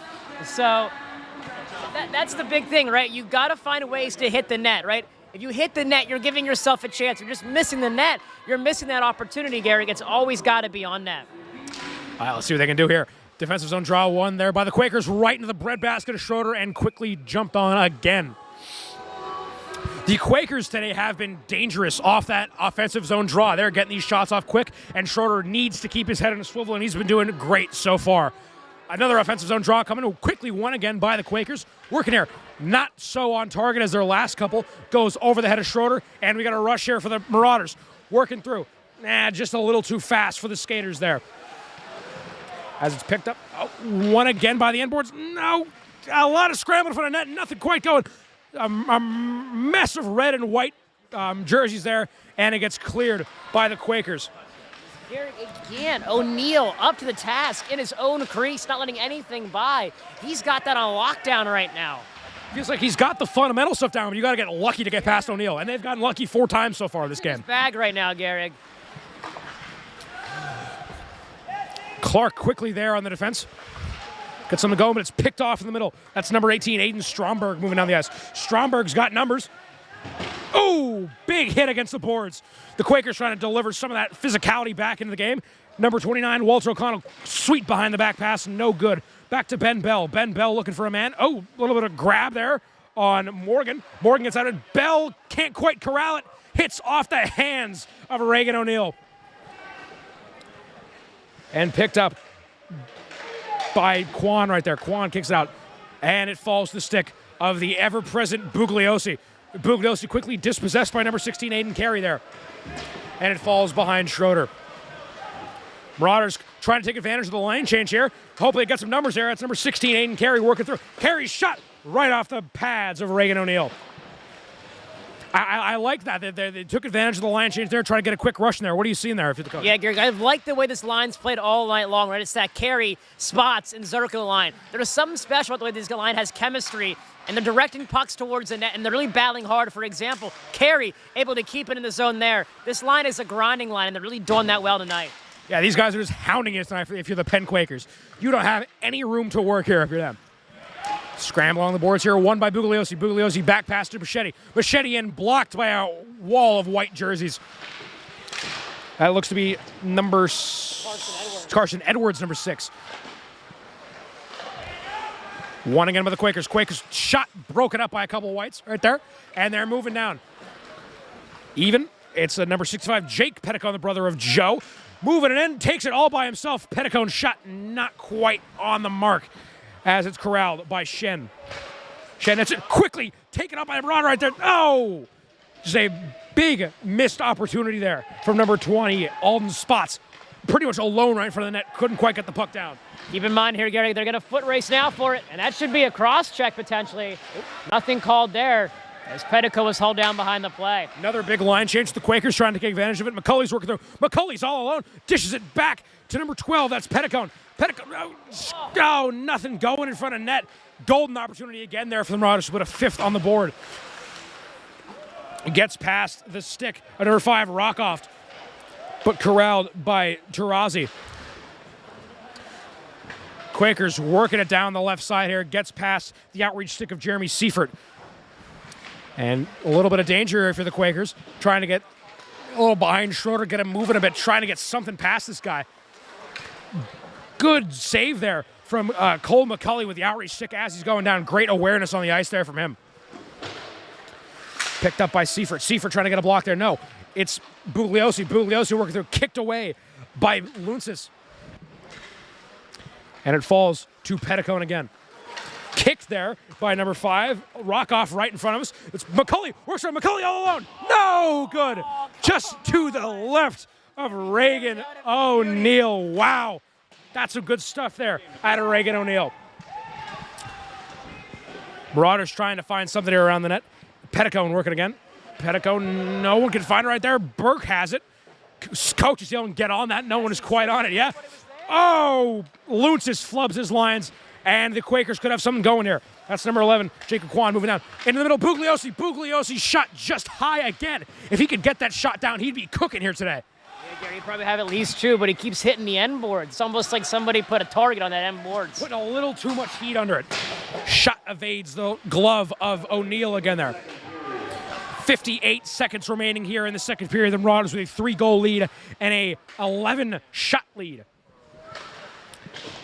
Maybe a little bit of end period magic here for the Quakers like last period, but it's into the middle. No, broken up again by a pair of red jerseys, but McDevitt picks up his own rebound. McDevitt, ever dangerous around that blue line. McDevitt, a little shovel pass to Lunces. Lunces is shot just a little wide. Picked up by Dunnigan. Dunnigan, no. 30 seconds remaining here in the second period. You think there's any late period heroics out of the Quakers again? We'll see, Gary. They got a break in the offensive zone, but here they go. Working it down here. That's number 8, Griffin Bond. Griffin Bond, just a little too fast for him. Gets by D'Amelio.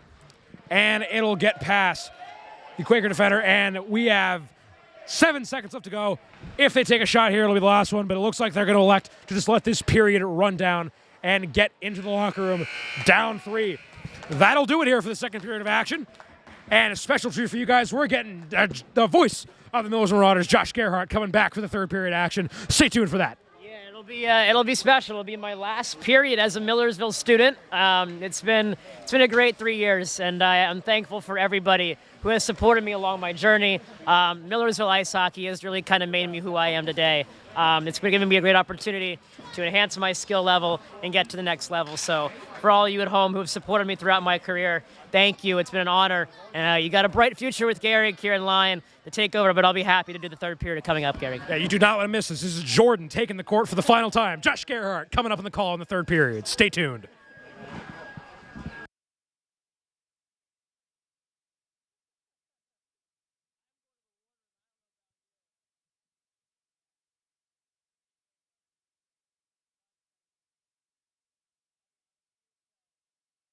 Hey there, this is Anthony Palvino. I am the manager and operator here at Jack's Family Tavern in Millersville, Pennsylvania.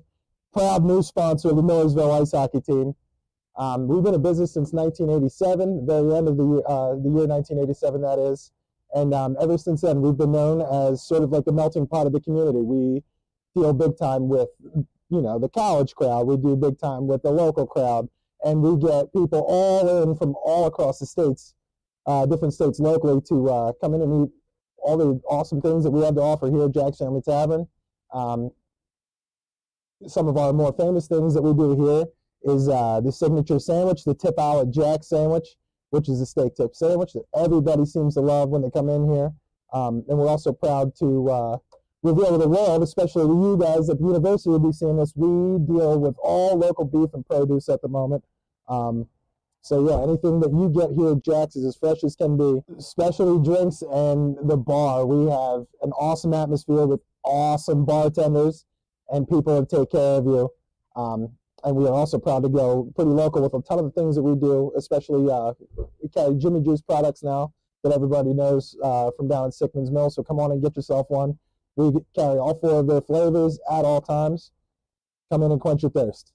Every weekend we run a prime rib special, which is a 2.5-pound steak, all local beef. People come from states across to come and eat in our dining room right here. So come on and get yourself a bite.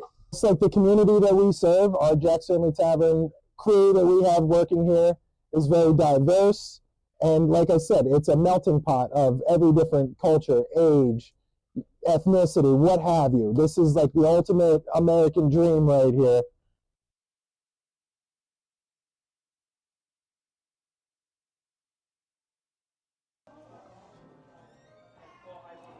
Here at Millersville, we don't put the fries in the bag. The boys on the ice hockey team, they get their fries here at Jack's Family Tavern and Restaurant.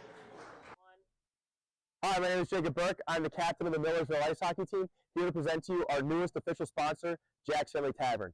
Jack's Family Tavern and Restaurant plays a key role in not just Millersville University, but Millersville, Pennsylvania. When Millersville ice hockey wins, you win at Jack's Family Tavern and Restaurant.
Ladies and gentlemen, Millersville Nation, welcome back to the final rodeo.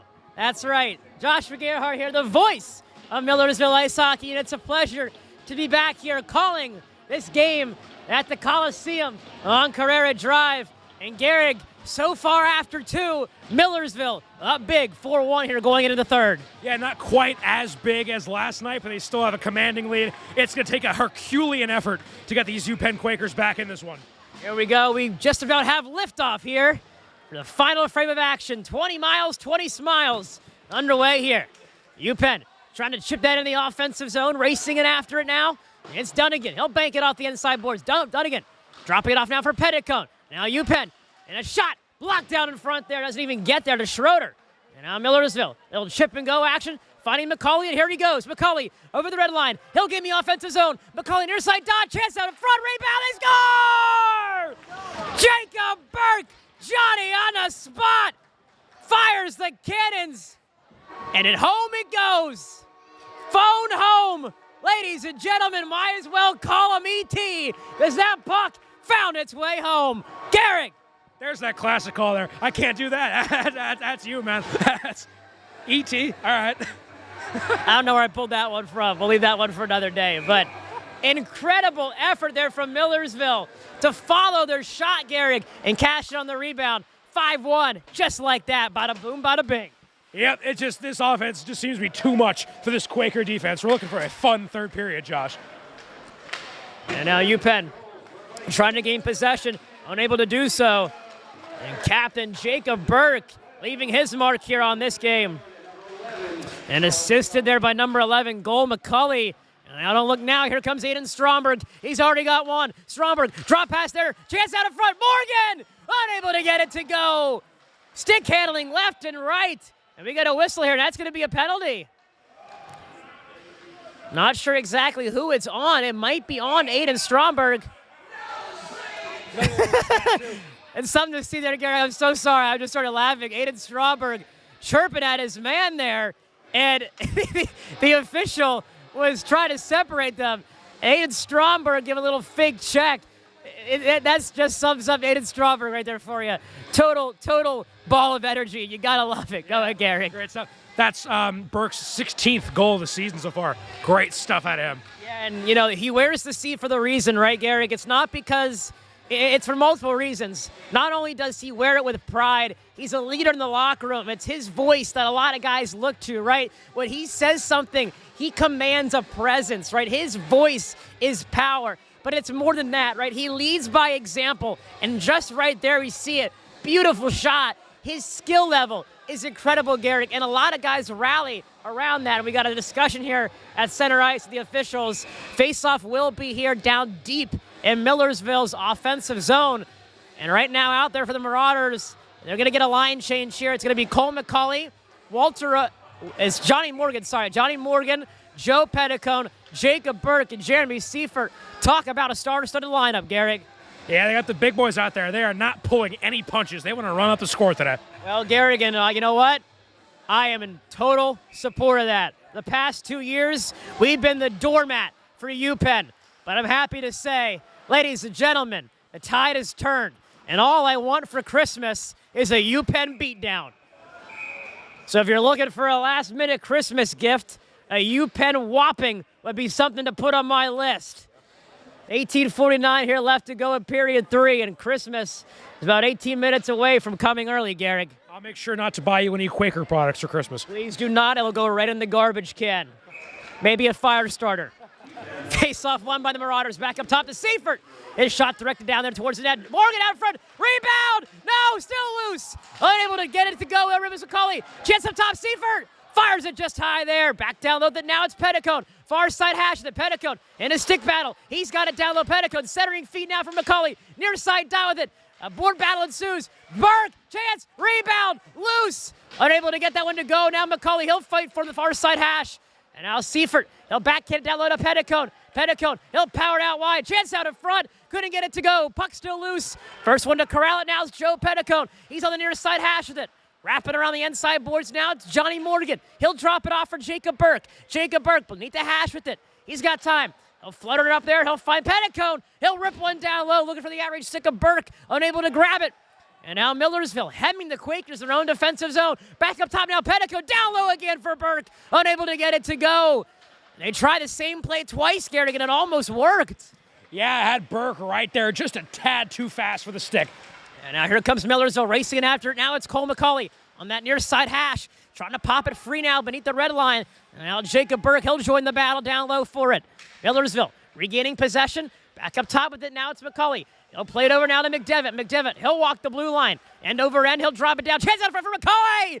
And a save there out in front there from UPenn. Incredible individual effort there from UPenn's goaltender. Beautiful save there from Reagan O'Neill, Garrick. Again, we see his lateral movement be a factor for these Quakers, keeping them in this contest. Yeah, if he just didn't let the 5 goals in, we'd be having a much different conversation right now. If you just saw his saves, you'd think he's having a lights-out performance tonight. Yeah, and we mentioned this before earlier in the game, but UPenn, in case you're just joining us now, very short bench, different coaching staff, definitely a very different year coming into this game, 5-10. The reverse record of the Marauders, who are 10-5, looking for their 11th win of the season here this afternoon. This has been a cumulative 17-2 drubbing by the Marauders. Now board battle down low with it. Now a chance here for Elias Lutzies. Near side hash. He'll play around with it. Lutzies back up top there for McDevitt. His shot fired wide. First one to it now for UPenn. It's Chris Buglosi. And he'll bank that one there off the ceiling here at LIR. And that's going to be a stoppage in play as that faceoff is going to come all the way back now again into the Marauders' offensive zone. One of the main things I was worried about for this game, Josh, is when you play a team so close back-to-back games, they're going to figure out your stuff. But it just has the nice feeling of just being the better team. The Marauders are above that. They're just playing better hockey than the Quakers. That's simple as. Right now, Garrick Millersville out shooting the Quakers 40-25, and here come the Quakers. A shot blocked out there along the blue line, racing to go back to get it now. It's Ben Bell. Coming out of his at the plate, it's Dylan Schroeder. He'll drop it off for Alden Spots. So far, a great game for Alden Spots. Nothing to show for it. Looking to get one in the back of the net here this afternoon. Spots. He'll gain the red line. He'll dump it in the offensive zone. Racing it after it now. It's Spots there against his opposite on the other end. Now UPenn trying to break it out of their own defensive zone, and here they go. Taking the charge here. Here come the Quakers. Drop pass to Buglosi. Buglosi. Shot. He scores! And he's been looking for that one for a long time, and he's finally got a goal on the board. 5-2, Marauders. You want to talk about picking your shot. This guy's got a rangefinder on his stick, and he's able to find it. And Garrick, he buries it over the shoulder there on the blocker side of Dylan Schroeder. That's a save he typically makes, but Buglosi finally able to beat him. And Garrick, he's one of the leaders on the squad, one of the only returners from last year's team. Yeah, he's been pounding Schroeder with shots for the past 2 days. Eventually one will have to go in. I would rather it not, but one gets past Schroeder. But there's still a 3-goal cushion for the Marauders. Buglosi there, able to crack Schroeder there on that shot from the near side hash almost, from way downtown, and taking a mop on the floor there was Jake Petticone. Now Millersville trying to get back in this one and have an answer of their own. Now UPenn able to keep it in the offensive zone. Buglosi still out there, trying to fight for it. Down low with it now, it's Petticone. Jake Petticone, a younger brother there of Joe Petticone. He'll flutter there in the neutral zone, racing after. Now it's Jacob Burke. He'll get put to the spin cycle there by his opposite, number 18 there. And that's Shen with some nifty moves there.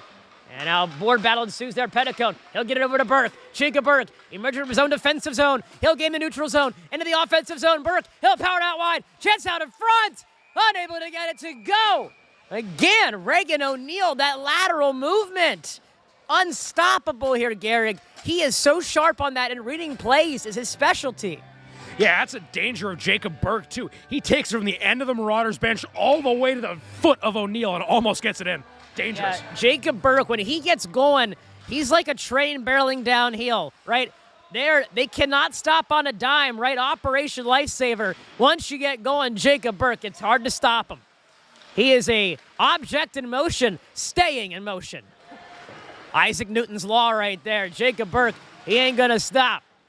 And now board battle ensues there on that far side hash about a blue line. Penn, they'll emerge with the puck. UPenn, a draw pass there. Goes awry, Walter O'Connell. He'll pick it up. O'Connell, draw pass there out in front, chance. And now Morgan. He'll play pitch and catch to O'Connell on the near side hash. Then O'Connell unable to get it to go. Johnny Morgan. Big bump there on his man. Johnny Morgan's lifts weights. Do you? Holy smokes. Not as much as him. Yeah, not as much as him indeed. Johnny Morgan on the protein powder here this afternoon with a hit like that. Big hit there, Gehrig. Yeah, that takes some guts, too, for Morgan. 18 has a good couple inches on him in height and weight, probably. He just doesn't care. Takes it right to him. He has fight in him. Offensive zone draw here for the Marauders. Tie up there, UPenn. They'll break it out. Here they go. Trying to chip and go around Rysack. They've got it. Here they go. They're in the offensive zone. Far side dot. Unable to get it to go. Shot directed towards the net. Doesn't even get to the net there. Now Millersville. And they'll bank it out of harm's way, and that likely will be an icing. And indeed it will be. 14:28 left to go here in period 3. Shots read 42-26. Gehrig, if you're UPenn right now, time is dwindling, right? You're down to the 14:28 mark. You got to find a way to get back in this. Only down by 3. Very different game than yesterday. You're giving yourself a chance. Yeah, you're going to play your strengths through the UPenn Quakers right now. You've been able to get quick shots off that draw. You got to get one right here. You got your big man. You got Buglosi right there. He has a hot stick right now. Let's see what he can do. And a face-off win there by the Marauders. They'll wrap it around their defensive pairing. That's Rysack. The center feed up there for Elias Loonseats. Elias Loonseats. He got the party started here early in the first period, all the way back. And now a chance for Loonseats. Hemmed up there on the far side dot. Cranston with it now. Cranston. He'll circle around that far side hash, and he'll get the puck stripped from him. The first one on it now is Justin Corelli. He'll find Elias Loonseats there on the back door. Millersville unable to tag up on that play. Now Loonseats. Back down low to Cranston. Cranston, he'll fight for possession. Back up top now for Rysack, and he's got to retreat. That puck will exit the offensive zone. Rysack able to send it back in. Millersville back on sides, racing after it now. It's Elias Loonseats. The man they call Looney Tunes. He's joined by Cranston. With it along the red line now, it's Ben Bell, the former Palmyra Cougar. He'll rifle that down deep in the defensive zone. And now here come the Quakers. They'll break it out. End over end, edge over edge, and they'll gain the offensive zone. They'll power it out wide. Trying to create space and separation now. UPenn unable to do so now. Out in spots. He's in a foot race with it. And he'll drop it off for Andrew Zerko. Andrew Zerko. He'll wrap it around the inside boards. Zerko. And he'll chip it off the end glass there now. Board battle ensues. Fighting for possession down low with it now. And now grabbing the loose puck. It's all in spots. Far side dot. Up to Bell. Bell. His shot blocked out in front. Spots. Rebound. And we got an injured Penn Quaker down. And it looks like it was one of the defensemen, number 2 out in front. And Gehrig, it looks like he got all of that shot blocked down in front. The trainers are making their way on the ice right now. Hate to see it. I mean, yeah, that's what you're taught to do. You got to jump in front of the puck, try to make a stop there. And yeah, just took it bad. Hopefully he's okay. Trainer's helping well. Looks like he's coming off under his own power right now. Good to see on there on the ice. Yeah, Gehrig, it's really good to see that. One thing I will mention, as a former player myself, I can testify, there's not a whole lot of padding in that area by the gut. So if you take a puck there, Gehrig, you're gonna feel it. And there's gonna be a nice welt there in the morning. Nothing a little ice won't fix, hopefully. Good to see him back on the bench and get off under his own power here. 13:06 left to go, Millersville. They win the draw. Tying up there with his man. That's Aiden Carey. Behind the net now, battling for his spots out in front. Unable to get it to go. He's been all over the ice here this afternoon. All in spots, creating opportunities at every which end. Now Bell in the neutral zone with it. He'll curl around, looking for a pass outlet. He'll drop it off now for Gavin Clark. Clark, he'll curl around, drop pass now for Bell. Bell, he plays pitch and catch with Clark. The 2 Cougars, and now he'll drop it off now for Zerko. Zerko, he'll gain the offensive zone to take a big bump there, trying to gain the offensive zone. And now Carey, behind the net with it. Carey, he'll power it out wide. This line has been stellar all evening long, getting it done. Break wide feed out of Bell, out in front, chance, rebound. Nothing doing. As covering it up is going to be O'Neill. Gehrig, we've seen this line all night long create chances with their abilities to force turnovers. But there's something about the way they put in hustle, and they're grinding for every chance. It's not pretty, Gehrig. This is the gritty line right here. These are the gritty group. This reminded me of that Montclair State first period. They're just chasing you all the way up and down the ice. There is not a bit of break here for the Quakers. Face off there, and now UPenn trying to break it out. McDevitt, he's able to break up that odd man rush there. And now done again. He'll bank it off the end boards. Now racing 2. Now it's Jacob Burke. And now Millersville offsides. They got to regroup. UPenn going back to collect. Penn, a drop pass there. Unable to get it to go. And now McDevitt He'll fire one in there off the pads there of O'Neal. First one to it now. It's McCauley. He'll drop it down now for McDevitt. And now Petticone. He'll race in after it. Petticone wrapping it around the near side dot with it. Petticone getting hounded there by a Quaker. Burke on the near side hash. He'll curl around. Burke using his edges, trying to create space. Back up top now. McDevitt rifles it in. Deflection goal. It's Joe Petticone. Big game Joe out in front. Putting him on the map. And just like that, put a number 6 on the board. That's a touchdown for Millersville. That's just one of those things that may seem like to you guys who have played hockey formation like just a routine thing is stick your stick there, get the deflection. That looks impossible for someone who's never done it before. How do you just know where the puck is to shoot your stick out to get at the exact angle to get past the keeper? That's witchcraft to me. I have no idea how he did that. Garrick, I was terrible at that, and I'll tell you why. We did a drill in practice all the time where he had to stand in front of the net, and the problem with me deflecting pucks was I'm too small. So every time somebody shot a puck, it was at my head because I'm so small, so my belt was constantly getting rung. So you know what? I just gave up. I wasn't doing that. Just give it a header. Yeah, no, not really. Wasn't the way I really wanted to use my head, but I used my head anyway. Joe Petticone doing a great job there, positioning out in front, and Dylan Schroeder here on the back end, getting a great save. Now Rysack, he's the first one on it. Racing after now, it's Johnny Morgan. Here he goes, Morgan, in a foot race, 2-on-1. He's got Zerko with him. Chance! No! Andrew Zerko trying to get it to slide right underneath the 5-hole. Incredible opportunity, and now it's time for us to review the CSCHC standings. Currently sitting atop the number 1 spot, none other than the boys in black and gold. That's right, it's your Millersville Marauders at number 2. I hate to say it, horns down, it's Westchester. And then at number 3, what? The Electric City. That's right, the Scranton Royals and Garrick. Those 3 right now are your top contenders. They're going to battle it out all year long for that top title.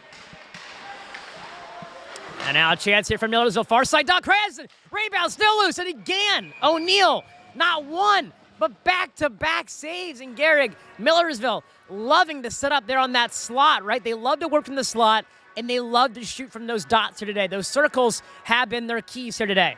Yeah, it's always been working out for them. And rounding out the standings, at 4 is UPenn, 5 Seton Hall, 6 Drexel, 7 Stockton, and 8 Bryn Athyn. Right, so UPenn is still very much in this game, but I do believe if UPenn loses this game, they're going to have to win out the rest of the year to be considered to go to the CSCHC playoffs. So bumpy road ahead for UPenn, but definitely not out of it yet here, but a tall hill to climb. Wrapping it around there now, Corelli. He'll jump on a loose puck. Corelli trying to set her feet there, unable to get it to go as Cranston. He'll get tied up there in the neutral zone. And that puck's to go all the way back deep down here in the Millersville's defensive zone. It should be to my left of Dylan Schroeder for an offensive zone draw here for UPenn. Millersville, Garrick, 1 shot away from hitting that 50-shot threshold. Yeah, and if the playoffs do start today, it will be Drexel versus Scranton and Seton Hall versus UPenn. Winners will play Westchester and Millersville. That'll be fun. It's going to be a very, very interesting couple months here after the winter break. Our last game here before the winter break, and keep in mind a short second half of the semester. Only 4 games, one of which, February 1st, is senior night. I'll be back on the call for that one. So please make sure you're there on February 1st against Bryn Athyn here at Lancaster Ice Rink to honor all our seniors in Garrick. This is one of the largest senior classes in Millersville ice hockey history, a large exodus, including myself. So a lot of new faces next year and this year, but the future is bright as these seniors have created such a great legacy so far. Yeah, and with college sports, your seniors are obviously going to leave. But these seniors are going to play hard. This is their last chance to finally break that threshold and win one. This is a good year to do it if you got a whole lot of seniors. This is a big revenge game, and a shot goes wide there against Schroeder. And now UPenn firing one in, blocked out in front there by Carson Edwards. And now Millersville will break it over the red line. And now on the far side, Dobbin, now it's Alden Spots. Spots, he'll drop it off for Carey. Back for the net now, Spots!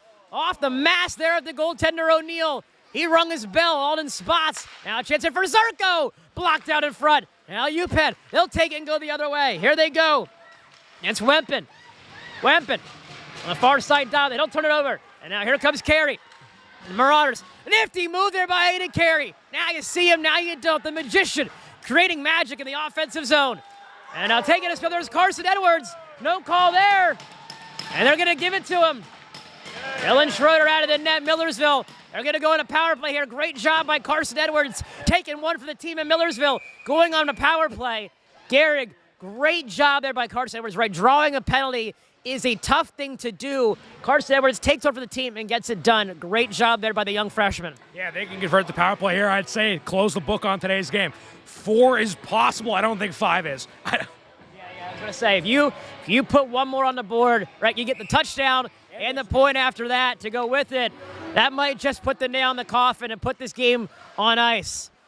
Well, UPenn does have a safety, though. Those are fun. And now a chance here for Burke. Near side dot with it. He'll cycle it around, trying to look for a draw pass there. And he'll cycle it down low. Chance out for McCauley. Able to get to go. Rebound! And again, O'Neal says no.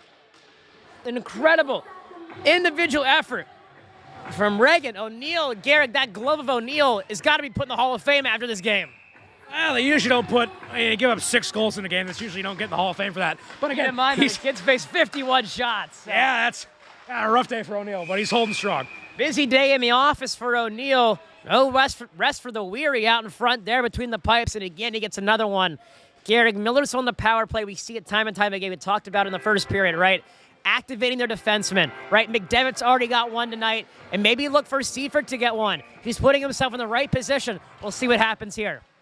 Face-off win back there. And now again, the man I just mentioned, Jeremy Seifert, climbing the ladder and going up to get it. Keeping in the offensive zone now, it's Millersville.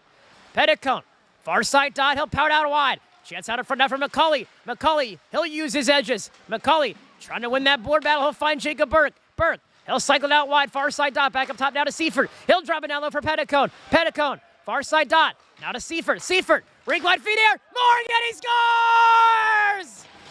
Johnny Morgan, not 1, but 2. And that's a touchdown for number 19. And just like that, Millersville, bottle of salt, wound, and they're pouring it on, Gehrig. And I'm glad you get to see this in your last game, Josh. Good to see UPenn just get taken behind the woodshed. I know you've been waiting for this for a while.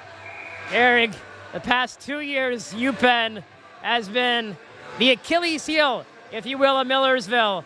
And right now, Millersville is getting their dues, their revenge, and UPenn cannot stop the onslaught. Corelli, he'll send that in the offensive zone, unable to handle it cleanly there. And that puck will wrap around the end boards now. First one to it now, it's McDevitt. And that's Johnny Morgan's second goal of the game, assisted by number 2, Jeremy Seifert. And number 12, Joe Petticone. Again, that's Johnny Morgan coming from Petticone and Seifert. Gehrig, we talked about him earlier right before that shift. Seifert has a way of setting people up on that back end, creating space. Beautiful pass from Seifert. Morgan down to one knee and takes it home, Gehrig. Just another wrinkle from this offense. Danger is everywhere with these guys. Every guy on the ice has a chance to beat you, and you have to be aware of that if you're Reagan O'Neal. Absolutely, and a chance there off the draw. And looking for the rebound there on the back end was UPenn. Unable to get it to go. It would have had to be a quick turnaround shot, and they're unable to put it home. Now McDevitt back deep in his own defensive zone. They'll bank it off the end boards now. UPenn, they'll race to it now deep, and they'll try and get it out. And Miller's on the neutral zone. That is Dunnigan. Dunnigan, he'll drop it off now. Finding outreach stick there to Elias Loonseats. Loonseats on the near side dot with it. Loonseats, he'll cycle it out wide. Looking for a drop pass chance here for Corelli. Unable to get it to go. Dunnigan, former Hershey Cub, he's able to keep it in the zone. And now racing to it now, it's Elias Loonseats. He'll tangle up there against a couple Quakers. Millersville tried to keep it in, but just offsides. There's Pat McDevitt, gets a little too antsy and carries that one over the blue line. 7:10 left to go here in period 3. Gehrig shots on goal, 53-28. Quite the differential there. And Millersville continues to hum here in this one. Yeah, I think at some point the shot total is like 28-26, I believe. Yeah, it's been a rough couple periods for the Quakers. And now face-off win by the Marauders. They'll send that back in the offensive zone. Coming out of it at the play there, and a chance. Almost a crisis there from UPenn, and crisis averted. As coming out of it at the play that was O'Neal. And Millersville unable to get that one to go, and Dylan Schroeder all over that one, gloving that out of the air. And we talked about O'Neal's glove, and it looks like we have a penalty here. And it's going to be Johnny Morgan. Johnny Morgan's going to go to the box there for Millersville. He hauled down his man on that right side dot. And now Garrick UPenn goes on a power play, giving himself a chance here if they got a chance. If I'm UPenn, you got to put the hot man out there, and that's Bugliosi, number 91. He's been on it tonight. Yeah, let's try to feed Bugliosi, see if you can get some kind of dignity back in this game. We'll see what goes on. Cycling the puck from high to low, down low with it now. UPenn on that near side dot with it. Trying to find a backdoor opportunity now to bleed the red line. On the near side dot, the back up top there for number 4. That's Emilio. Emilio down low to his man, chance out of front. Dylan Schroeder. I don't know how he saw it. I don't know how he caught it. But somehow, some way, he's able to get it done. I feel like Dylan Schroeder is like, it would be possible if it wasn't for you meddling kids, right? The constant line you heard Scooby-Doo, I would have gotten away with it too if it wasn't for you meddling kids. Why, he would have gotten away with it if it wasn't for Dylan Schroeder. Down low with it now, UPenn. They'll cycle it from high to low. Rink wide feet now to Emilio. Emilio. And he'll fan on the blue line. Racing after it now. Help behind chase. It's Cole McCauley. Now UPenn. Drop pass there now to Bugliosi. Bugliosi. He'll gain the offensive zone. Bugliosi. He'll drop past that there to his opposite. Far side dot now the Quakers. In transition in their own offensive zone. Back up high. Chance. And again Schroeder says, I will take that. That is all mine. No problem. And thank you very much. 6:01 left to go here, period 3. Garrick Dylan Schroeder is right now in his element. Yeah, that was a strike right down the middle of the plate right there, right to the heart of Dylan Schroeder. I don't know how he's still awake. He hasn't, like, other than the couple, he hasn't seen a shot in like half an hour. I don't know how he's still got his wits about him, but he's just as good as ever. Cully trying to poke that one out of there and dislodge that puck there from the inside boards. Now Bugliosi, hurling around the top of that blue line. Bugliosi walking it down low, doesn't like what he sees, he'll curl back around. Now UPenn still in the offense of it now. It's number 18. He'll drop that up top there for his man. That's John Shen. He'll cycle it up high there. Shen. He'll get hauled down. No call there. We play on. Down low with it now. It's McDevitt. McDevitt trying to clear it out. Unable to do so. He gets pickpocketed there by the Quakers. Now up top, now it's Bugliosi. Rink wide feet now to Shen. Shen. Near side dot that Shen. Trying to cut to the slot. And a blocker save there from Dylan Schroeder. UPenn now again. Near side with it. 28 seconds left to go in the power play. Bugliosi. He'll walk it down to a chance. Rebound still loose. Schroeder on the doorstep says, get out of my home. And now a chance here back up top now for Shen. Shen rifles one there. And now McCauley able to get out of harm's way. And Elias Lutzic. Here they go. 2-on-1 for Millersville. Lutzic and McCauley. Chance. Back door. No! Off the outside of the cage. Tic-tac-toe. Couldn't get it to go. And now Bugliosi. Down beneath the red line with it. He'll try and break it out. Power play time here has expired for UPenn.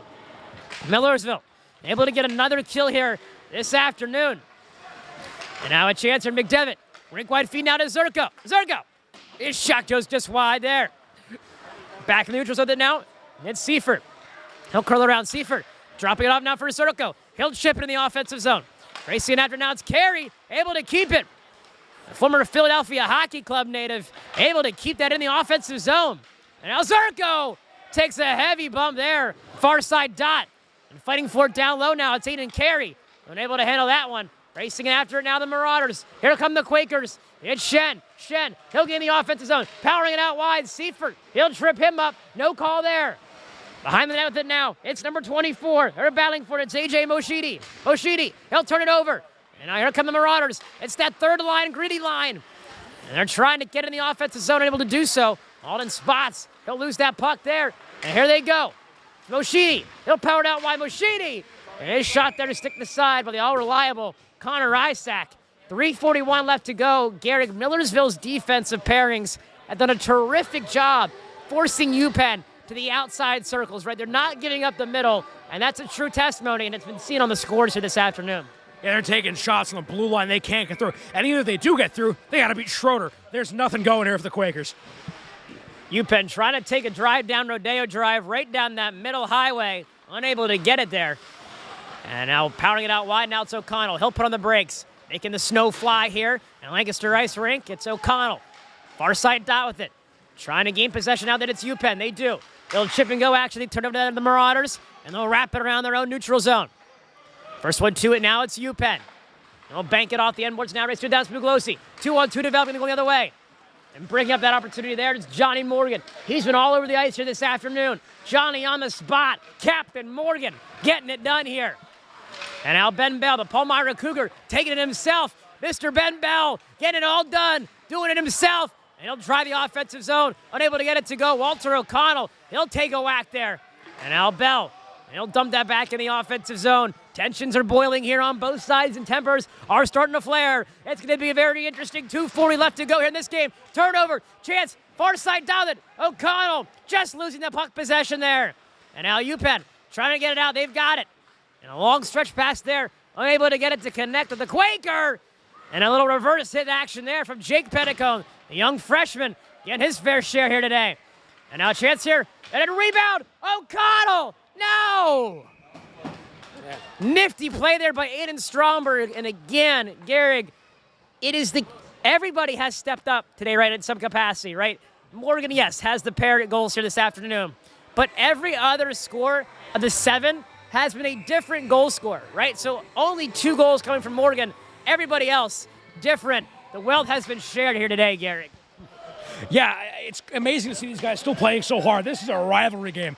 There's been 2 blowouts. They played early this morning. They're still playing just as hard as ever with 2 minutes left to go in the third. Less than a 24-hour turnaround here for these teams. The game got over last night after, 2 in the morning? 12:30, I think it ended.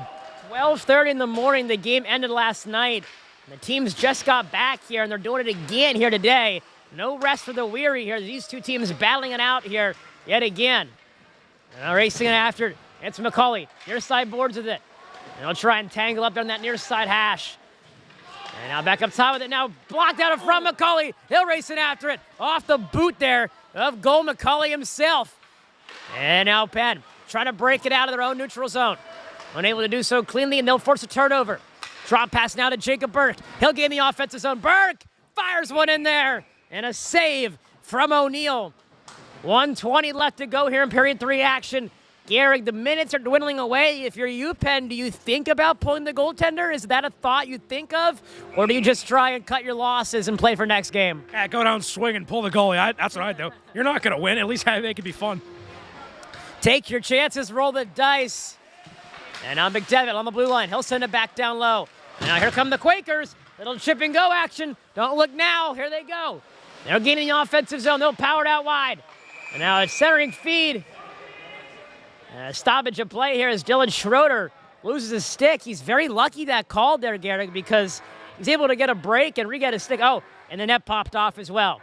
So 1:07 left to go here in period 3 action. If I'm UPenn right now, Gehrig, I'd pull the goalie, right? You get an offensive zone draw. Maybe they're going to see what's going to happen. He's not looking like he's out of his cage. No sign indicators yet from the new coaching staff here of the Quakers. We'll have to wait and see if that changes. And now Millersville, bang it off the end boards. Racing to it now, it's Cranston. Cranston carries it behind the net. Cranston, he'll power it out wide. Far side dot. Final minute remaining here in the 3rd period. Final minute remaining. And now a chance down low now. First one to it now, it's Justin Corelli. Corelli, down low with it now. And it's Elias Lutzi. It's Millersville trying to get one more here. And that puck will exit the offensive zone. It's going to go all the way back to the defensive zone. On his dot with it now, dropping it off now for his opposite. It's Elias Lutzi. And he takes a big bump there. And now racing to it, downloads Cranston. Cranston trying to fight for possession. And Millersville sends that puck up there along the point. A drop feed there, rink-wide pass now for McDevitt. Was putting his man through the spin cycle there with some nifty stick handling. That puck will wrap around the end boards. Now down to 10. 10 seconds left remaining here in the 3rd period. And now UPenn carries it over, end over end. And a big shot there. And I'll get deflected out of play. 4 seconds left.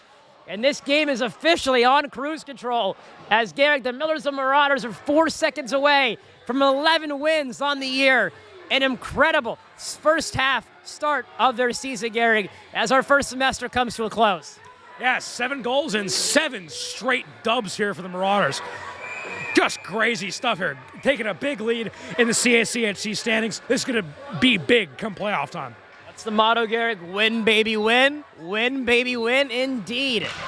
Face-off won there by the Quakers. Trying to wriggle towards the net, and that'll do it. Ladies and gentlemen, the final horn sounds here. And in case you were wondering, a little jarring after the whistle. Johnny Morgan, Justin Corelli, they are not going to forget what happened. And referees have to separate both squads.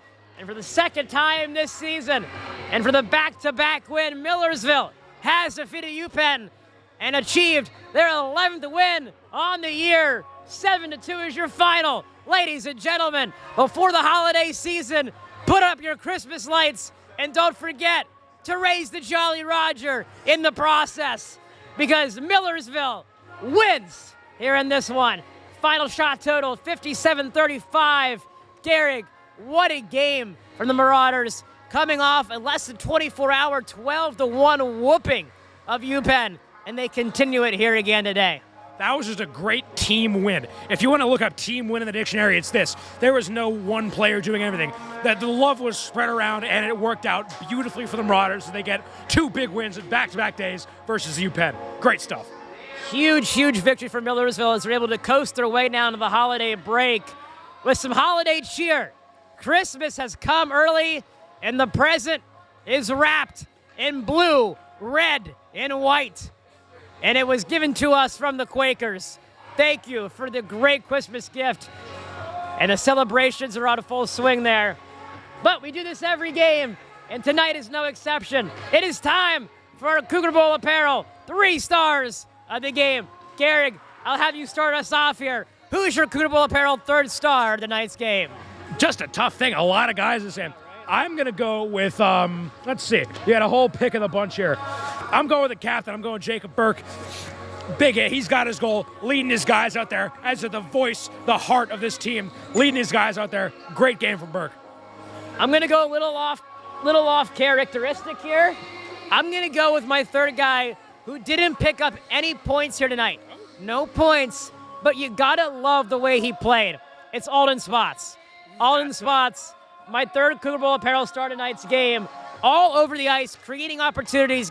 He's inches away from a goal here tonight, Gehrig, but his effort was not in vain. A big 7-2 win here tonight. Alden Spots, a lot of bright things here for this kid. I played with him. I had an opportunity to play with Alden Spots, the D3 team, and you could see his passion in every game, and tonight was no different. Alden Spots never gave up on a play, and that's what you're looking for. He gets my 3rd star of the game, Gehrig. Now on to our Cougar Bowl 3rd apparel, 2nd star of the game. Who you got? I'm going with Johnny Morgan. Pair of goals there. Didn't really need the pair of goals. It wasn't very close, but good goal scoring stuff. Spots is a good pick, though. I do like that. For my 2nd Cougar Bowl apparel star of the game, it's got to go to Aiden Stromberg, another D3 teammate of mine. The D3 boys showed up tonight. Aiden Stromberg. It is one thing to score a goal, Gehrig. It's another thing to be fresh off the bench and roof one. The way he was able to collect himself and then pick his spot, that is an incredibly hard thing to do. And Aiden Stromberg made it look effortless here this afternoon. He gets my Cougar Bowl apparel 2nd star of the game. Without further ado, Gehrig, our 1st Cougar Bowl apparel star of the game. Who you got? Totally biased here. I'm going Dylan Schroeder. Just best guy on the ice out there. Made some just incredible saves. 2 snuck by him. The one might have been before the period ended. Might not have been. Can't really blame him too much on that one. But just another amazing game from the top netminder for these Marauders. Dylan Schroeder, definitely honorable mention for his performance tonight and every night.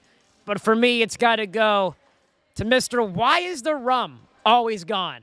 And tonight, there was plenty to go around. Johnny Morgan gets my Cougar Bowl apparel. 1st star of the game, Captain Morgan. The 1st star of the game goes to our referee out here. No, seriously, 1st star of the game, Johnny Morgan, finding ways to get open, finding different ways to drive the slot, drive the net, crash for rebounds. And that one-timer, down to one knee.